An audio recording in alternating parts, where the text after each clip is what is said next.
तो lecture number 1, 2, 3 ये 3 lecture देखने के बाद लेक्चर नंबर 3A में आज हम लोग 3 के सॉल्यूशंस को लेकर के बैठे हैं और उसमें जो डाउट्स आप लोगों को राइज हुआ है उसको पूछ रहे हैं, उसको डिस्कस करने वाले हैं अभी के लेक्चर में। तो 3A में जो क्वेश्चन था इसमें आपको ये बताना था कि जो इंफॉर्मेशन जो दिया हुआ है वो ट्रांजैक्शन है या नहीं। देखिए सबसे पहले तो ये समझ लीजिए ये जो इन्फॉर्मेशन जो आपको दिया हुआ है स्क्रीन पे ये ट्रांजैक्शन है या नहीं, इसको हम क्यों कह रहे हैं कि इस तरह का क्वेश्चन हमें आखिर दिया क्यों है। देखो बहुत सारे स्टूडेंट अक्सर इस तरह का मिस्टेक करते हैं कि कोई भी इंफॉर्मेशन जो उनको बुक में दिया हुआ रहता है और पूछा जाता है कि जर्नलाइज द फॉलोइंग ट्रांजैक्शन, तो वो बिना ये जांचे कि वो जर्नल बुक में लिखाएगा कि नहीं लिखाएगा वो डायरेक्टली सारे एंट्री कर देते हैं। ऐसे बहुत सारे इंफॉर्मेशन है जो बिजनेस ट्रांजैक्शंस की कैटेगरी में नहीं आता, यानी जो है लेकिन फिर भी उस इंफॉर्मेशन को मेमोरेंडम से बहुत सारे लोग जर्नल एंट्री पास कर देते हैं जो कि गलत हो जाता है। तो कैसे पहचानेंगे कि वो जो गिवन इंफॉर्मेशन है उसको जर्नल एंट्री में लिखना है कि नहीं, कब उसको जर्नल एंट्री में लिखना है और कब नहीं लिखना है। तो उसके लिए आपको 3 एस्पेक्ट बताए गए थे।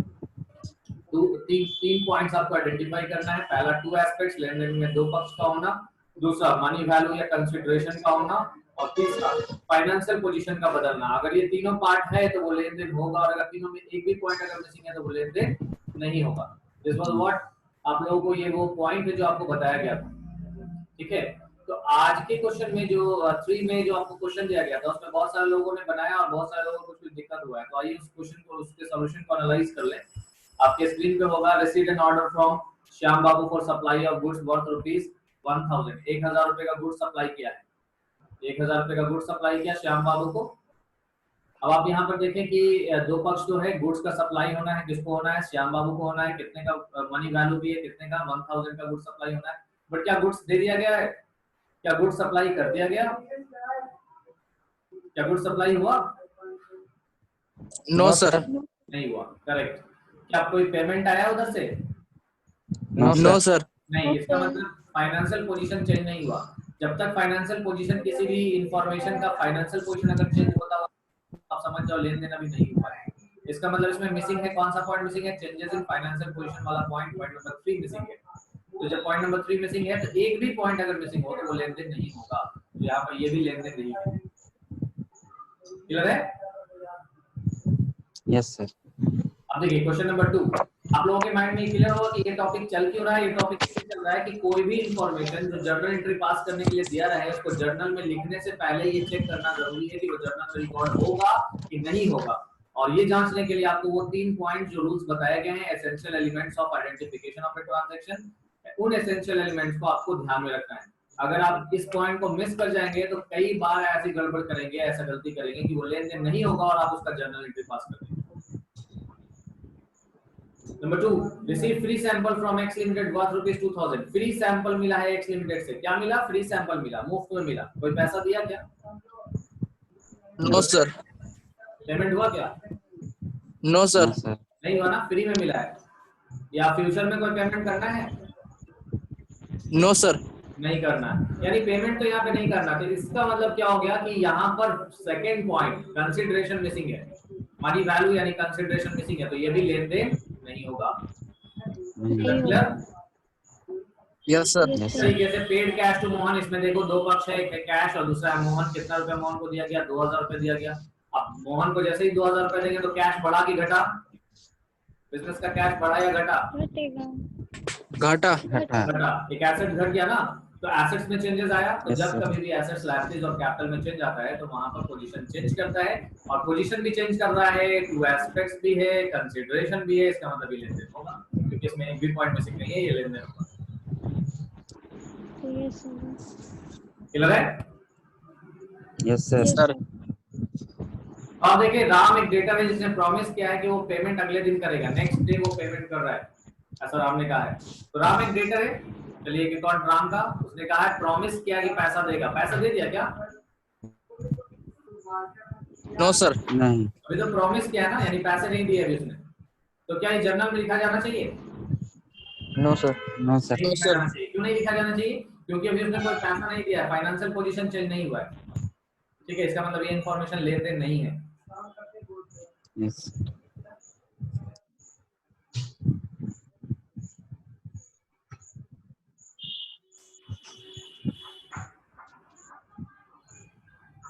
तो जो नेक्स्ट क्वेश्चन है वो है place in order to Mohan. Mohan के पास ऑर्डर दिया है गुड सप्लाई करने का 5000 का, यानी आपके बिजनेस से मोहन को गुड सप्लाई करने का ऑर्डर किया है, तो 5000 रुपीज का गुड सप्लाई करना है। कितना गुड सप्लाई करना है? 5000 का। क्या गुड्स भेज दिया गया? No sir. सर गुड्स भेजा नहीं गया। क्या कोई पेमेंट आया? No sir. नहीं, अभी नहीं आया। इसका मतलब ये है कि फाइनेंशियल पोजीशन चेंज नहीं कर रहा है ना? तो ये भी फाइनेंशियल पोजीशन चेंज नहीं कर रहा, ये भी लेन देन नहीं होगा। एक भी एलिमेंट मिसिंग है ना तीनों में, तीन एलिमेंट जो इंपॉर्टेंट बताया आपको, एक भी एलिमेंट मिसिंग है तो वो लेन देन नहीं होगा। फिर अगला क्वेश्चन है paid rent rupees 5000 rupees rent paid किया। तो ये जो 5000 का रेंट पेड किया है, इसमें आप देखें कि दो पक्ष है, एक रेंट और दूसरा है पेमेंट किया, यानी कैश में पेमेंट किया होगा। तो दो पक्ष तो है। अच्छा, इसमें अमाउंट भी पता है कितना रुपए का पेमेंट हुआ है, 5000 रुपीज। तीसरा ये भी मालूम है कि कैश 5000 रुपए कम हो गया, 5000 रुपए खर्च बढ़ गया है, तो पोजीशन यहाँ पर भी चेंज हो गया। तो यहाँ पर एक भी एलिमेंट मिसिंग नहीं है। जब एक भी एलिमेंट मिसिंग नहीं होगा तीनों में से, तो ये लेन देन होगा। ठीक है। लास्ट है सैलरी आउटस्टैंडिंग रुपीज 3000 रुपए का सैलरी बाकी है, ड्यूज है। तो यहाँ पर आप देख सकते हैं कि सैलरी खर्च है, एक अकाउंट सैलरी, और दूसरा पक्ष क्या है, खर्च। जब बाकी रह जाता है तो आपको बताया है, बेसिक टर्म्स में बताया है आउटस्टैंडिंग एक्सपेंसेस करके, कि जब किसी भी खर्च के आगे आउटस्टैंडिंग लगा देते हैं तो आउटस्टैंडिंग का मतलब होता है ड्यूज, बाकी। तो मतलब वो खर्च बाकी है। अब अगर सैलरी के आगे आउटस्टैंडिंग सैलरी लगा हुआ है, दैट मींस क्लियर है कि सैलरी ड्यूज है। तो एक अकाउंट हो गया सैलरी और दूसरा अकाउंट हो गया आउटस्टैंडिंग सैलरी, दो पक्ष है। कितना रुपया सैलरी का बाकी है? 3000 रुपए। अमाउंट भी क्लियरली पता है। अब आप देखिए पोजीशन चेंज हुआ, तो सैलरी खर्च है, खर्च जब बाकी रहता है तो कर्ज बनता है, यानी यहाँ पर कर्ज बढ़ रहा है, यानी पोजीशन चेंज कर रहा है। एसेट्स, लायबिलिटीज, कैपिटल, इन तीनों में कुछ भी चेंजेस हो तो फाइनेंशियल पोजीशन चेंज हो गया, और फाइनेंशियल पोजीशन चेंज हो गया तो वो लेन देन है, यानी यहाँ पर एक भी एलिमेंट मिसिंग नहीं है और ये लेन देन होगा। तो ये था आपका वो क्वेश्चन जो क्वेश्चन नंबर एक्सरसाइज नंबर 3 में था। यस। उम्मीद है डॉट्स क्लियर हुआ होगा। Yes sir. और कोई पॉइंट्स पूछना है इससे रिलेटेड या आगे बढ़े हम लोग? और कोई पॉइंट्स पूछना है या आगे बढ़े? आगे बढ़े।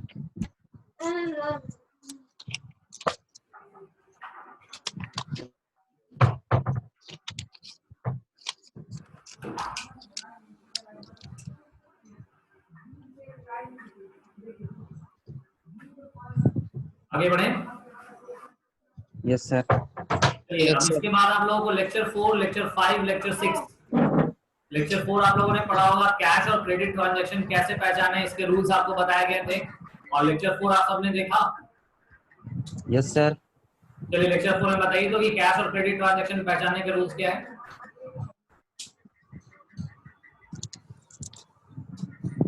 कौन बताएगा? पेड हैंड रेज करो। कैश ट्रांजैक्शन बोले तो वही बोल सके, बाकी लोग अपना म्यूट करके रखना। Raise your hand. कौन बताएंगे? बोलो। चलो आशुतोष तुम बोलो कि कैश और क्रेडिट ट्रांजैक्शन पहचानने का तरीका क्या होता है? आशुतोष।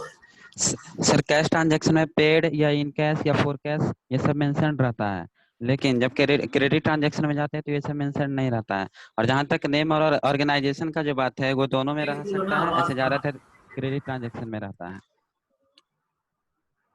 क्या सर? कमेंट बॉक्स में, चैट बॉक्स में लिख के बताओ तो सारे लोग, कैश और क्रेडिट ट्रांजैक्शन पहचानने के रूल। सारे लोग, everyone, all four that is present here in this online class, send your information, send your answers in the chat box। chat box में अपना आंसर सेंड करें।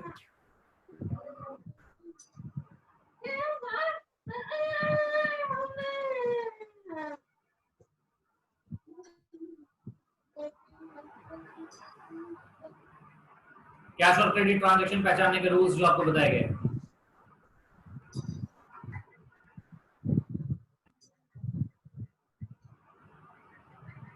ठीक है,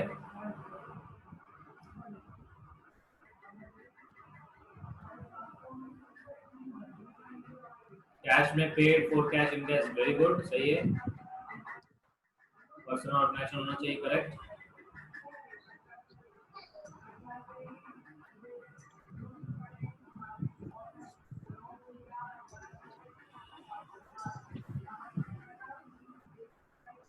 चलो सिद्धार्थ का रूल सही है, आशुतोष ने कैश ट्रांजैक्शन का रूल सही बताया है, श्रुति ने अभी बहुत अभी थोड़ा ही सा इंफॉर्मेशन सेंड किया है।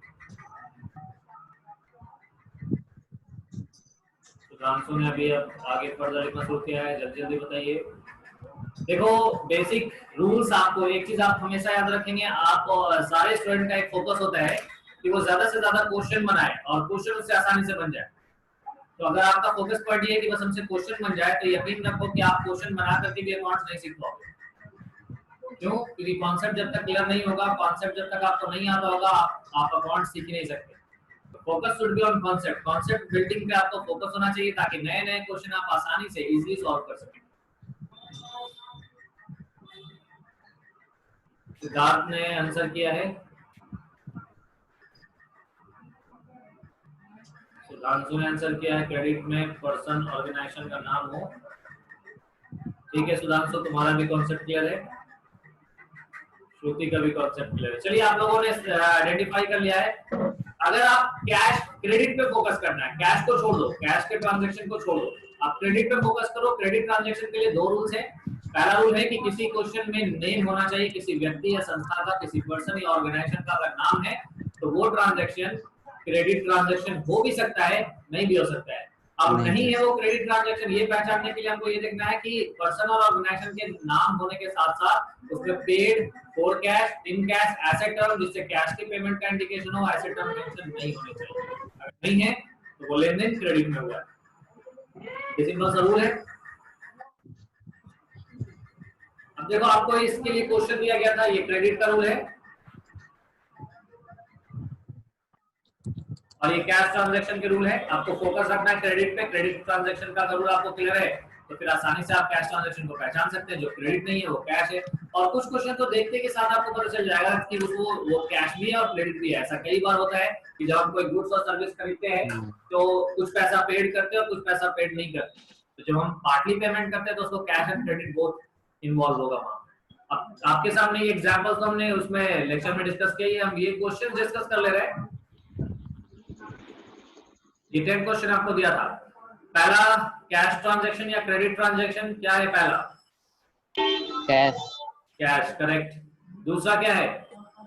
क्रेडिट। क्रेडिट ट्रांजैक्शन है। कैसे पहचाना? देखो यहाँ पे राम मेंशन है, व्यक्ति का नाम, कहीं पे paid for cash in cash यानी ऐसा टर्म जिससे कैश के पेमेंट का इंडिकेशन हो नहीं आया है। तो व्यक्ति का नाम हो और फिर ये सब टर्म ना हो, paid for cash in cash, ऐसा टर्म्स नहीं हो तो ये क्रेडिट ट्रांजैक्शन। थर्ड क्या बनाए?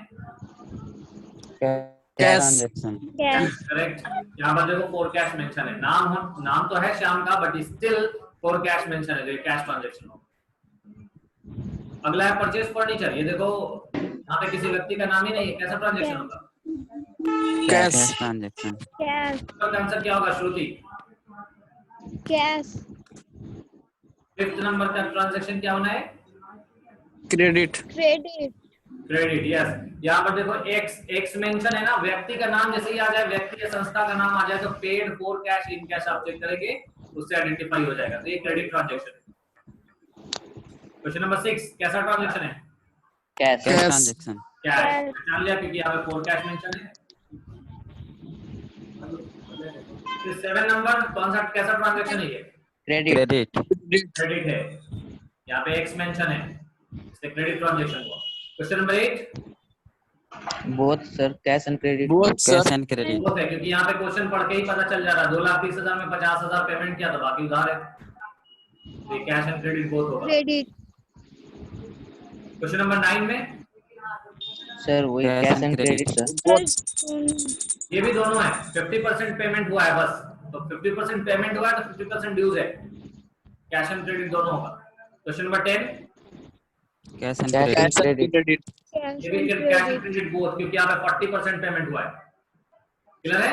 तो ये था आपका क्वेश्चन नंबर लेक्चर नंबर 4 का जो क्वेश्चन का सॉल्यूशन है उसके बारे में जो हम लोगों ने डिस्कस किया।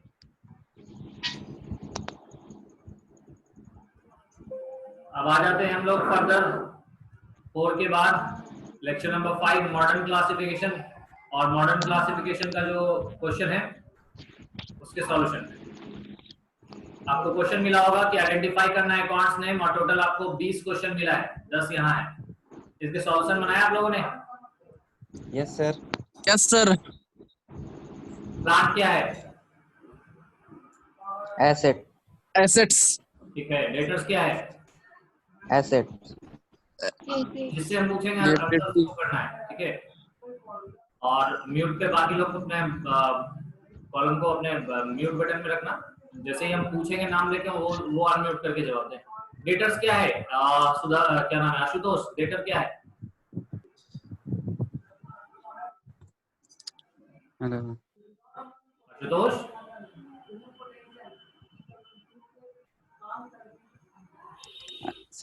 Ashutosh, can you hear me? Asset तो डेटर्स को किस कैटेगरी में रखा है आपने? एसेट डेटर्स को किस कैटेगरी में रखा है?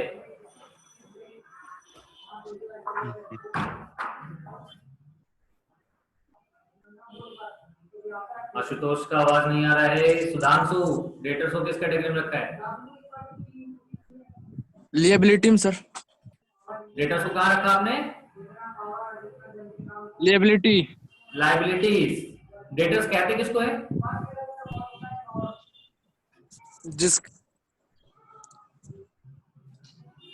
जिस जो पैसा बाकी जिसका रह जाता है सर.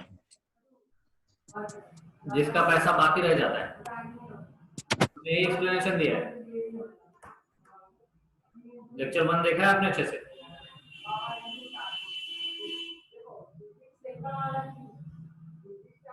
आशुतोष को साउंड प्रॉब्लम हो रहा है। नो प्रॉब्लम, ये रिकॉर्डेड लेक्चर अपलोड कर देंगे हम अभी, तो उसको देख लेना।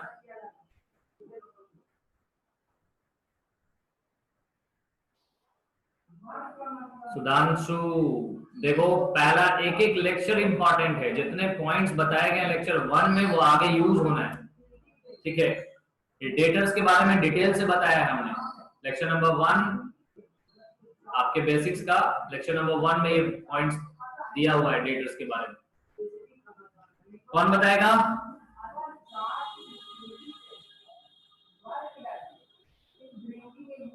सिद्धार्थ, डेटर्स किसको कहते हैं? डेटर्स क्या है? किस कैटेगरी में आएगा? एसेट है सर. एसेट्स है। डेटर कहते हैं उस कस्टमर को जो आपसे उधार ले गया है। आपसे उधार ले गया तो आपका पैसा है ना उसके पास, जहां कहीं से भी पैसा नहीं कमा लो वो आपका एसेट होता है। रेंट क्या बनाए? रेंट श्रुति, रेंट क्या बनाए?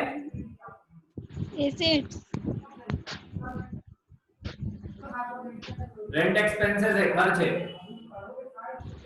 कोई भी प्रॉपर्टी हम यूज करते हैं और उसकी मंथली पेमेंट करते हैं तो रेंट कहलाता है। वो प्रॉपर्टी जो आपका है नहीं बट किसी से आपने रेंट पे लिया हो, किसी से इस्तेमाल करने के लिए लिया हो तो उसके लिए पेमेंट करते हैं, उसको कहते हैं रेंट। ये बिजनेस के लिए खर्च है।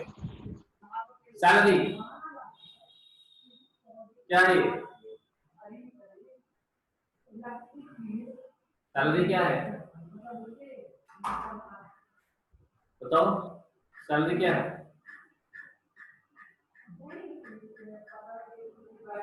बोलो। Expense sir. सैलरी एक्सपेंस है। Creditors? Creditors liabilities. Creditors liabilities, जिससे हमारे बिजनेस में उधार आया हो, हमारे बिजनेस में जहां से उधार लाया हो वो क्रेडिटर्स होंगे हमारे। मशीनरी एसेट है, फर्नीचर भी एसेट है। कमीशन, कमीशन यहाँ पे कमीशन पेड के सेंस में है तो ये खर्च है। कैपिटल का कैटेगरी तो कैपिटल ही होगा। Bad debts recovered, bad debts का मतलब होता है वो पैसा जो डूब गया और इसके आगे रिकवर्ड लगा हुआ मतलब डूबा हुआ पैसा मिला, यानी इनकम है। इन 10 क्वेश्चन में कितना सही हुआ लिख करके बताओ, चैट में लिख करके बताओ। इन 10 क्वेश्चन में कितना सही बना है?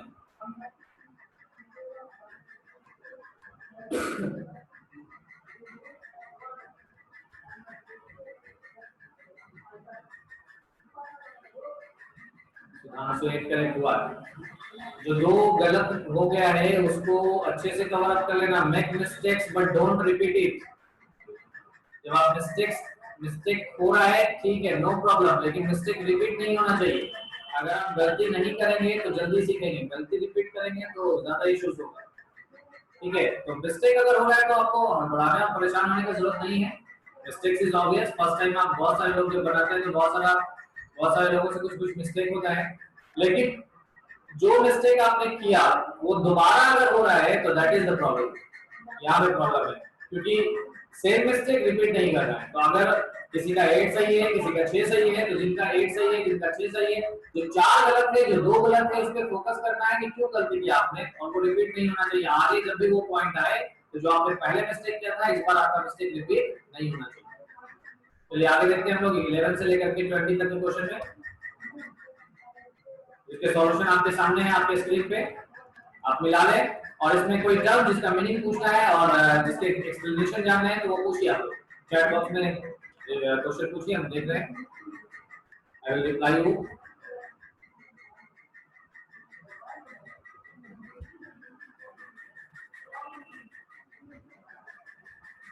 इलेवन से लेकर 20 तक का question.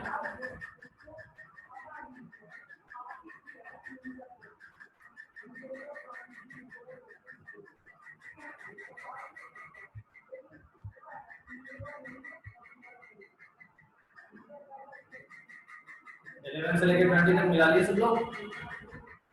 Yes, sir. Prepaid rent, goodwill.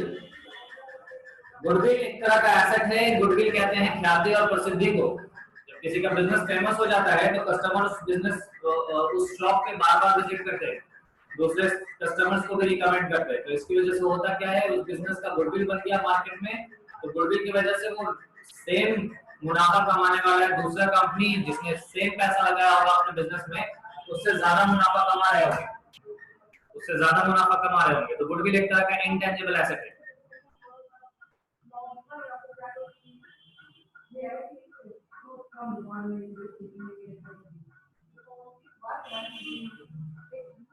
Prepaid rent, prepaid rent, rent तो खर्च है, उसके आगे प्रीपेड लगा हुआ है। तो कोई भी खर्च के आगे अगर प्रीपेड लग जाता है तो वो खर्च जो है अभी हुआ नहीं था, फ्यूचर में होना था, लेकिन आपने उसके लिए पहले से पैसे दे दिए। तो पैसे नहीं देते तो कैश होता, आपके पास कैश एसेट है, तो प्रीपेड रेंट भी आपके लिए क्या हुआ, सिमिलर लाइन पे एसेट है।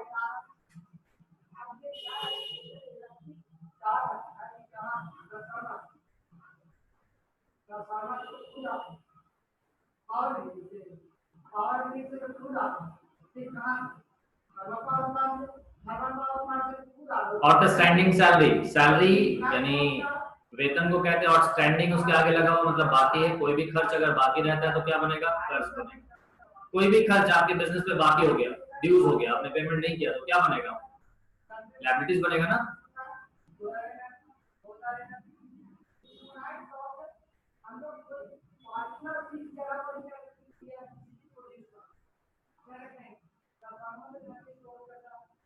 और कोई क्वेश्चन किसी का, एनीवन? कितने सही हुए आप लोगों का 11 से लेकर 20 तक में? कितना क्वेश्चन सही बनाया आप लोगों ने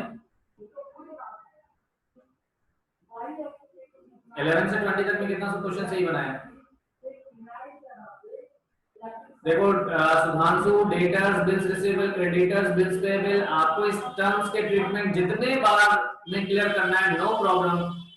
लेक्चर अपलोडेड है, लेक्चर 1 YouTube पे जाकर के आप दोबारा से देखो, दोबारा से जितने बार देखना उतने बार देखो, वहां पर वो पॉइंट फिर से देखोगे तो क्लियर हो जाएगा, याद हो जाएगा। ठीक है।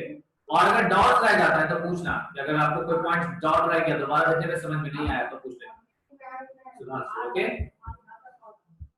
जरूर से जाकर के देखो और थोड़ा कॉन्शियस होकर के पढ़ना है। होता ये ना है कि आप डिजिटल फॉर्मेट पे जब आप पढ़ रहे हैं तो वहां पर आपका कंसंट्रेशन बहुत इंपॉर्टेंट है। हमने एक वीडियो बनाया है, how to tips to attend online live classes provided by Commerce Point. ठीक है, वो लेक्चर जरूर से देखो। उसमें हमने ये बताया कि क्यों इंपॉर्टेंट है आपके लिए कंसंट्रेट करना। जब आप क्लासरूम में बैठेंगे तो टीचर की नजर आप पे होगी, तो वहां पर ऑब्वियस बात है आप अगर इधर-उधर ध्यान देंगे तो टीचर आपको अटेंड करवाएंगे। लेकिन डिजिटल प्लेटफॉर्म पे आप अपने घर पे बैठे हुए हैं, सहूलियत से बैठे हुए हैं, तो वहां पर आपके अंदर डेडिकेशन होना चाहिए कि कैसे हम क्लास अटेंड करें और ज्यादा से ज्यादा सीखें। ठीक है ना। तो कंसंट्रेशन इंपॉर्टेंट है आप सबके लिए। तो जब आप पढ़ने बैठे तो एकदम फुल फोकस्ड होकर के बैठे। चलिए 9 सही है, 7 सही है। तो जिनका 9 सही है, जिनका 7 सही है, तो जो गलत है उस पर फोकस करना है, वो मिस्टेक रिपीट नहीं होना चाहिए, दैट इज इंपॉर्टेंट। चलिए आगे बढ़ते हैं। बिजनेस एंटिटी कॉन्सेप्ट मुझे समझ में आया होगा सबको। स्टेप्स टू जर्नलाइज, इसका क्वेश्चन दिया था हमने अकाउंट्स पहचानने के लिए। इसके सॉल्यूशन आपके स्क्रीन पे हैं। अकाउंट्स पहचानने के लिए सीखे आप लोग कैसे पहचानेंगे इसमें कैश है, बैंक है, मोहन है, एक्स है, वाई है, जेड है? ये क्वेश्चन बनाया आप लोगों ने? Yes, sir. सब लोगों ने बनाया? Yes sir. हमने इसका ट्रिक एक ही छोटा सा दिया है कि क्वेश्चन से क्वेश्चन पूछिए, क्या आया, क्या गया, किससे मिला, किसने दिया, तो उससे जो उसका जो आंसर होगा ना, that will be the accounts name. ठीक है, जैसे पहला क्वेश्चन, परचेज गुड्स फॉर ₹1000, 1000 रुपए का गुड्स खरीदा। इसमें दो चीजों का ध्यान रखना है, एक तो कैश और क्रेडिट ट्रांजैक्शन का जो रूल बताया वो यहाँ पे इस्तेमाल होगा, और दूसरा जब आप क्वेश्चन सॉल्व करेंगे तो क्वेश्चन से क्वेश्चन पूछेंगे तो उससे भी अकाउंट्स का नाम पता चलेगा। तो पहला क्वेश्चन देख के नहीं पता चल रहा कि ये कैश ट्रांजैक्शन है, तो कैश अकाउंट इसमें इन्वॉल्व है। और दूसरा क्या खरीदा, गुड्स खरीदा, तो गुड्स के लिए कौन सा अकाउंट यूज करेंगे? Purchase. इसके साथ मेरे दिमाग में कितने अकाउंट्स आने चाहिए, कौन कौन?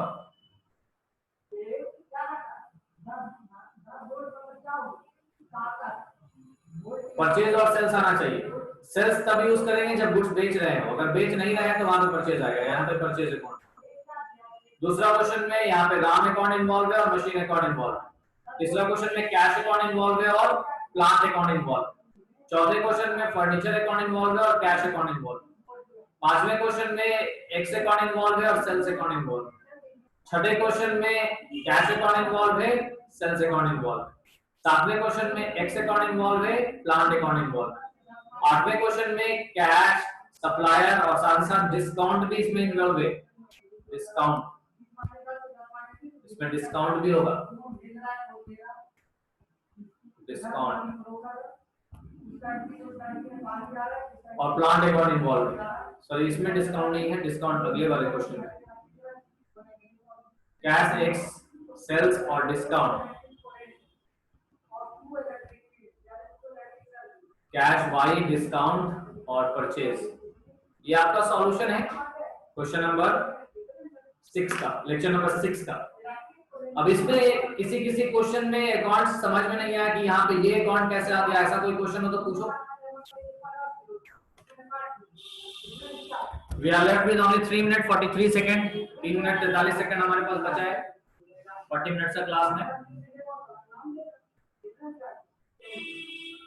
देखो आप लोग एग्जैक्टली अपने टाइम पे, यानी टाइम से 2-3 मिनट पहले ही ऑनलाइन आ जाया करो। ठीक है, वहां पर आप लोगों के स्क्रीन पे लिखाएगा waiting for the host to start the meeting. ठीक है, तो जैसे ही वो पॉइंट लिखाएगा waiting for the host to start the meeting, तो फिर हम उसको जैसे ही स्टार्ट करेंगे तो आप सब लोग एक साथ मेरे स्क्रीन पे दिखाएंगे। एक बार क्लिक करेंगे सब लोग ज्वाइन कर लेंगे। उसके बाद हम जितना जल्दी सब लोग ज्वाइन करेंगे उतना कोई क्लास स्टार्ट हो जाएगी। ठीक है, तो आप लोग टाइम पे रहने की कोशिश करें। तो कोई क्वेश्चन है पूछिए, 1 से लेकर 10 तक के सॉल्यूशन में कोई पॉइंट नहीं समझ में आया तो पूछ सकते हैं। ये स्टेप 1 है, स्टेप 1 ही सबसे इंपॉर्टेंट है। अगर आपने अकाउंट्स का नाम सही सही पहचान लिया तो जनरल एंट्री मैक्सिमम चांसेस है कि आप सही बनाओगे। अब अगर अकाउंट से कोई गलत पहचानोगे तो करना होगा परचेज को डेबिट और कर रहे होगे गुड्स को डेबिट। जहां पे करना होगा मशीन को डेबिट वहां पर कर रहे होगे परचेज को डेबिट। तो ऐसे तरह के मिस्टेक होंगे। 9 और 10 में तो सोल्ड गुड्स, क्या बेचा, गुड्स बेचा, तो एक अकाउंट सेल्स हो गया। किसको दिया है, एक्स को दिया। क्या पैसा दिया है, हाँ 50% पैसा दिया, तो कैश में भी है उधार भी है, तो एक अकाउंट कैश हो गया, दूसरा अकाउंट एक्स उधार दिया है। किसको दिया, एक्स को उधार दिया। और यहाँ पे कैश डिस्काउंट भी है, तो कैश डिस्काउंट जहाँ पे होगा तो उसमें कैश डिस्काउंट अकाउंट भी आएगा। और 10 भी वैसे ही क्वेश्चन है, वहां पे गुड्स खरीदा है तो खरीदने के लिए परचेज अकाउंट हो गया। किससे खरीदा, कैश में और उधार भी, तो कैश के लिए कैश आया और उधार खरीदा तो उधार किससे लिया, वाई से, तो कैश और वाई अकाउंट है। और साथ ही साथ कैश डिस्काउंट भी इन्वॉल्व है, डिस्काउंट के लिए डिस्काउंट अकाउंट यूज करते हैं। वैसे हम 40 क्वेश्चन का जो सॉल्यूशन अपलोड किया है ना, इसके बाद आप लोग यही देखने वाले स्टेप 1, स्टेप 2, स्टेप 3 का इस्तेमाल, और 40 इंपॉर्टेंट क्वेश्चन जो आपके स्क्रीन पे इसके बाद का जो लेक्चर आप आज देखेंगे, lecture number 7A, 7B, 7C, 7D, ये 4 lecture, 7A, 7B, 7C, 7D, ये 4 लेक्चर आप जाकर के देखेंगे तो वहां पर आपको स्टेप बाय स्टेप जो है सिखाया गया होगा। चारों लेक्चर एक साथ नहीं देखना है, 7A और 7B देखना है, क्योंकि कल जो हम डॉट्स लेंगे 7A और 7B से लेंगे, और नहीं में 20 क्वेश्चन है, तो 20 क्वेश्चंस आप लोगों को अच्छे से प्रैक्टिस कर लेना, एक एक पॉइंट समझ करके। हो सकता है एक बार नहीं 2 बार देखना पड़े, तो 2 बार देखिए और अच्छे से कवर अप कीजिएगा। क्वेश्चन नंबर 8 पूछा है हमने, परचेज प्लांट, खरीदा है, क्या खरीदा, प्लांट खरीदा, तो एक अकाउंट तो प्लांट हो गया। कितने का प्लांट है, 2,30,000 का, लेकिन पैसा तो 50,000 दिया ना, इसका मतलब कैश में भी है और उधार भी है, तो कैश अकाउंट भी होगा और उधार के लिए सप्लायर का अकाउंट यूज करेंगे। ठीक है, सप्लायर क्योंकि आपको नाम नहीं पता है तो जनरल टर्म यूज कर लिया, क्रेडिटर या सप्लायर। क्रेडिटर भी यूज कर सकते हैं, सप्लायर भी यूज कर सकते हैं। टाइम अप हो चुका है और ऑफ सडन ये खुद ब खुद कैंसिल हो जाएगा। तो आई होप कि क्वेश्चन 6 का भी जो क्वेश्चन था वो आप सब लोगों को समझ में आया होगा। और इसके आगे के लेक्चर्स आप लोग 7A 7B, lecture number 7A 7B आज जरूर से देख लें यूट्यूब चैनल पे जाके डिटेल से। हो सकता है एक बार से ज्यादा देखना पड़े, कंप्लीट लेक्चर देखिएगा और उसके बाद फिर हम लोग कल के डॉट्स कलरिंग क्लास में 7A 7B से क्वेश्चंस लेंगे जो आपको समझ में आया। 3 step to journal, journal tip हमने 3 स्टेप में सिखाया है। उन 3 स्टेप पे अगर आपने कमांड कर लिया तो कैसा भी क्वेश्चन सॉल्व कर पाएंगे।